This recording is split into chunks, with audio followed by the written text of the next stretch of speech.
Assalamualaikum warahmatullahi wabarakatuh. Waalaikumsalam warahmatullahi wabarakatuh. Dan selamat pagi anak-anak sekalian. Pagi.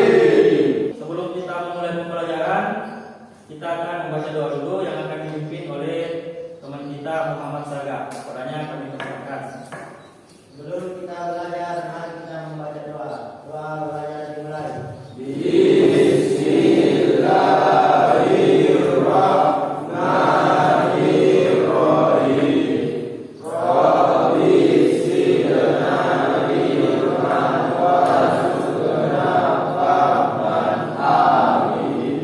Terima kasih. Saya akan melakukan absen. Dengarkan namanya baik-baik. Angkat tangannya dan hadir yang hadir ya. Abdul Aziz, Hadir. Abdul Wahab, Hadir. Akbar Baharudin. Oke, terima kasih semuanya hadir. Pertemuan sebelumnya itu kita telah belajar tentang cara-cara pengukuran di bengkel atau di tempat kerja. Kemarin kita telah membahas tentang beberapa alat-alat ukur yang ada yang sering kita gunakan di bengkel. Yang pertama itu ada alat ukur apa? Ada yang tahu? Ada yang masih ingat? Alat ukur apa saja yang ada di bengkel? Apa? Kita ukur. Ada lagi? Alat ukur yang sering digunakan di bengkel apa? Meteran. Ada lagi? Alat ukur yang sering digunakan? Garis baja. Penggaris baja. Ada lagi? Mikrometer. Mikrometer. Berikutnya, hari ini kita akan belajar tentang jangka sorong. Jangka sorong ini adalah salah satu alat ukur yang akan kita gunakan, yang sering kita gunakan di bengkel. Jangka sorong ini adalah alat yang sangat penting. Alat yang sangat penting karena kita bisa mengukur diameter yang sangat tipis. Bisa juga mengukur diameter yang sangat besar, ya, dengan ukuran yang sangat presisi dan sangat jelas. Oke? Nah, kenapa kita harus belajar jangka sorong? Kenapa kita harus belajar jangka sorong? Karena di bengkel otomotif itu ada beberapa bagian dari kendaraan atau mobil, motor yang tidak bisa dijangkau dengan menggunakan penggaris baja misalnya. Tidak bisa dijangkau dengan meteran misalnya, ya. Jadi kita harus menggunakan jangka sorong. Oke. Lihat tujuan pembelajaran kita pada pagi hari ini. Yang pertama itu setelah mengikuti pembelajaran ini, peserta didik dapat menjelaskan fungsi dan bagian-bagian jangka sorong. Jadi setelah nanti ini kita akan menjelaskan fungsi bagian-bagian dari jangka sorong. Kemudian yang kedua, menggunakan jangka sorong dengan benar. Ya. Yang ketiga, membaca skala utama dan skala rumus dengan akurat. Masalahnya itu seperti ini. Jika dalam sebuah bengkel otomotif seseorang misalnya ingin memasangkan sebuah mur dan baut. Seorang mekanik ingin memasang mur dan baut. Masing-masing diameternya itu 10 inci, 10 mm, ya. Tetapi kenyataan yang terjadi, mur dan baut itu masing-masing 10 inci ini ukurannya semua masing-masing 10 mm.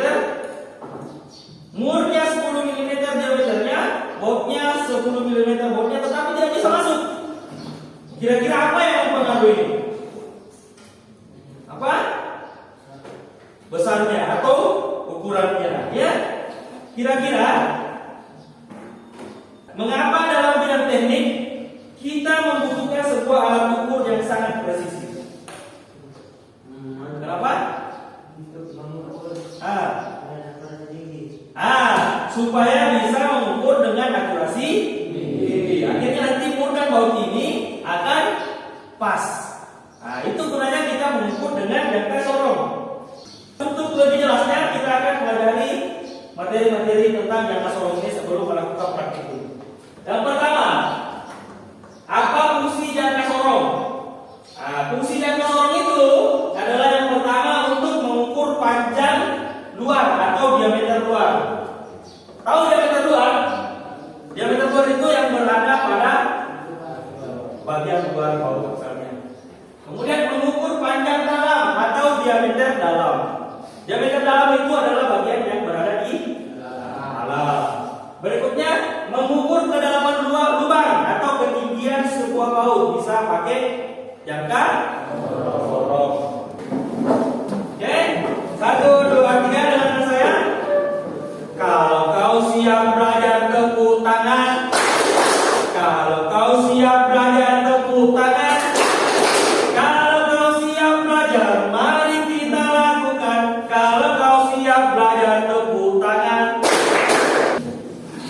Saya akan bagi kelompok ya. Kelompoknya itu sesuai dengan teman duduknya saja ya. Saya akan bagikan jangka sorong masing-masing kelompok beserta mur dan baut yang berbeda dimensi.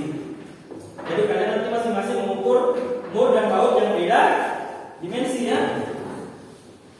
Ini yang berbedanya. Kelompok 1.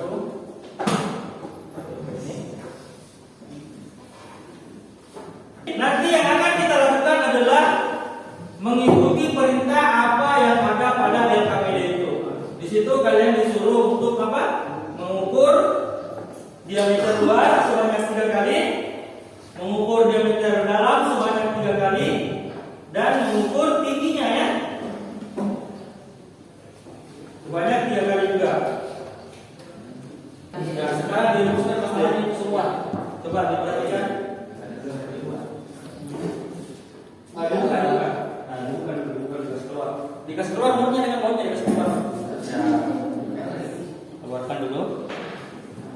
Nah, kemudian kalau kita mau mengukur diameter luarnya, kita ukur diameter luarnya dulu. Bagaimana? Ya, longgarkan mur penguncinya ya. Nah, sekarang mana? Siapa yang melakukan pengukuran di sini? Coba ukur diameter dalamnya seperti apa? Coba ini diukur diameter dalamnya. Diameter dalam. Mana pakai rahang dalam ya? Nah, coba ya. Oke, mantap. Kemudian di sini coba diukur tingginya tinggi mur mana tadi? Ya, pakai batang bulan ya. Coba diukur tingginya. Bagaimana? Terus ditarik ke atas. Tarik bawah. Kemudian dikunci. Mantap. Nah, sekarang baca jangka sorongnya. Kalian di sini perhatikan semua, perhatikan. Contohnya, saya misalnya mau mengukur diameter luar. Nah, jadi saya harus pakai rahang luar. Diameter luar. Kalau mau lebih akurat, ukurannya diletakkan di meja, kemudian diambil sudutnya yang rata. Jangan sudutnya yang tidak rata diambil, ambil sudutnya yang rata. Setelah itu kunci, baut pengunci. Setelah itu cabut dan baca. Oke, paham? Begitu juga jika mengukur diameter dalam dan tangan diangkat-angkat, pinggul digoyang-goyang, kaki disentak-sentak, putar badan. Tangan diangkat-angkat, pinggul digoyang-goyang, kaki disentak-sentak, putar badan. Oke? Semangat ya, terima kasih semangat. Jangan dulu kembali. Nah, berikutnya adalah penyajian materi ya. Jadi kalian tadi telah menyimpulkan, menulis semua yang telah kita lakukan, telah kalian lakukan.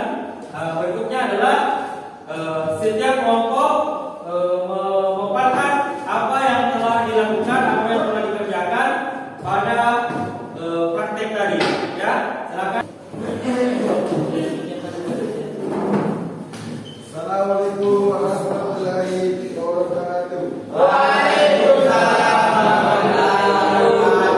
Kelompok 3 terdiri dari Alfian, Zamir, Zikran, Akbar, Abdullah, Muhammad Anas. Topik: penggunaan dan pembacaan jangka sorong. Dua kelompok praktik pengukuran. Gunakan jangka sorong untuk mengukur dimensi berikut pada benda kerjakan. Lakukan setiap pengukuran sebanyak 3 kali dan dicatat hasil pada tabel di bawah. Jenis pengukuran: diameter luar. Percobaan pertama 13,84 mm. Percobaan kedua 13,86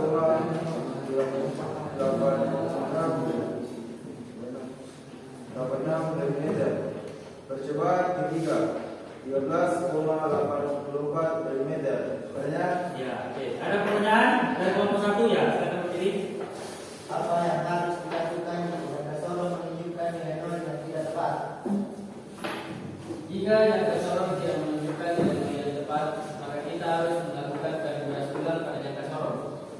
Nah, dikalibrasi seperti yang dijelaskan ya. Kita menurunkan kembali. Oke, ada pertanyaan? Ada hal yang saya catat tadi mengenai cara pengukuran dan beberapa penjelasan. Nah, mengenai pengukuran tadi di situ disebutkan dari kelompok 1 bahwasanya ukuran rata-rata adalah berapa tadi kelompok 1? Rata-ratanya untuk diameter luarnya 18,13 mm. diameter dalam. 10,17 mm. Nah, dia mengucapkan 10,17. Artinya apa? Di sini pasti dia mengukur mur yang berukuran 10. Berhubungan dengan masalah yang kita sampaikan tadi di awal, yakni ada mur dan baut yang tidak bisa masuk. Kira-kira siapa yang salah? Ya, betul, yang kuat. Dia tidak melakukan pengukuran secara pas. Akhirnya mur dan baut tidak bisa masuk. Kalau misalnya pengukuran tidak bisa masuk, maka yang bermasalah itu pengukurannya, ya. Kalau misalnya mur dan baut tidak bisa masuk, kemudian itu baut yang pasangannya memang berarti yang bermasalah adalah pada saat dibuat atau pengukur. Jadi sangat fatal untuk kita ketika mengerjakan pekerjaan menggunakan sesuatu yang sangat presisi, tapi pengukuran kita tidak akurat. Ya, apa yang paling menantang dalam mempelajari jangka sorong hari ini? Apa? Yang durasi. Apa yang paling menantang? Ada yang bisa jawab? Kira-kira apa yang paling menantang yang kalian pelajari? Nah, bisa berdiri? Ya. Kami melatih ketelitian dan kesabaran. Ya, melatih ketelitian dan kesabaran. Ya. Kalau misalnya kita mengerjakan tadi itu mengukur jangka sorong, maka kita akan melatih ketelitian kita. Karena kecil toh, kecil garisnya kecil tidak? Karena garisnya kecil, jadi kita melatih ketelitian kita. Kesabaran, kenapa pakai kesabaran? Karena sabar kita dulu. Ini sudah lulus atau belum? Ya. Terima kasih semua hari ini sudah berperan aktif dalam kegiatan pembacaan atau pengukuran jangka sorong ya. Tepuk tangan semua dulu.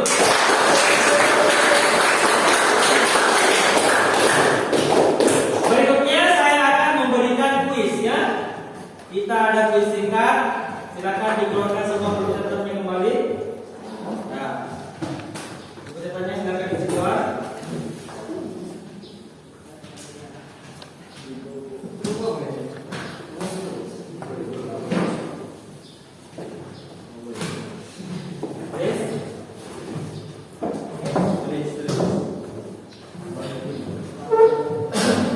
Yang pertama, sebutkan beberapa alat ukur yang kamu ketahui. Ya, berdiskusi nanti dengan kelompoknya. Diskusi dengan kelompoknya. Sebutkan beberapa alat ukur yang kamu ketahui. Berikutnya, yang kedua, nomor 2. Menurut kalian, mengapa pengukuran yang akurat itu sangat penting? Ya, silakan dikerja secara berkelompok.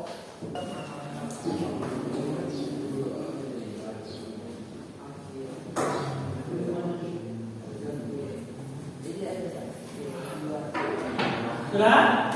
Sudah. Ya, kalau sudah silakan dikumpul sini dulu. Kumpul.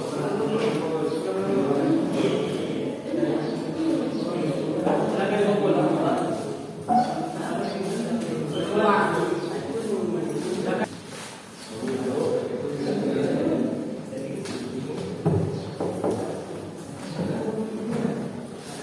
Anak sekalian, jadi pada pertemuan yang akan datang kita akan belajar tentang